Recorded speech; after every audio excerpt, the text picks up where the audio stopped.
শুভ সকাল বন্ধুরা, কেমন আছো? সব ভালো আছো? আমরা কেউ ভালো নাই। মায়ের খুব পরশুদিনে একবারে অবস্থা খারাপ ছিল, নার্সিংহোমে ভর্তি করা হয়েছিল। এত বমি, এত বমি, গোটা ঘর বিছানা সব। আর এসব দেখে আমাকে আবার মানে ওইসব আমি পারি না বাগাতে, আমি তো একটা অসুস্থ, আমার বারণই আছে।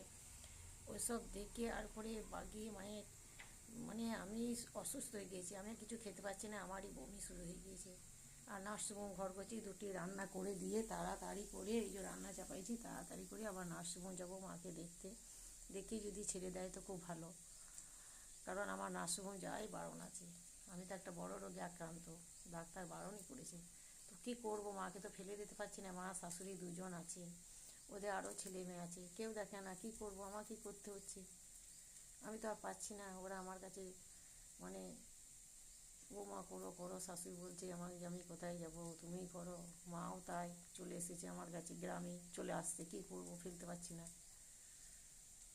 কিন্তু দেখি, ঠাকুর যদি মাথার উপর থাকে আর তোমরা যদি পাশে থাকো তাহলে ভালো থাকবো। আমি তো একটা বড় রোগে আক্রান্ত। সব লাইক কমেন্ট সাবস্ক্রাইব একটা করে করো, তোমাদেরকে অনুরোধ করছি, সব করো একটা করে।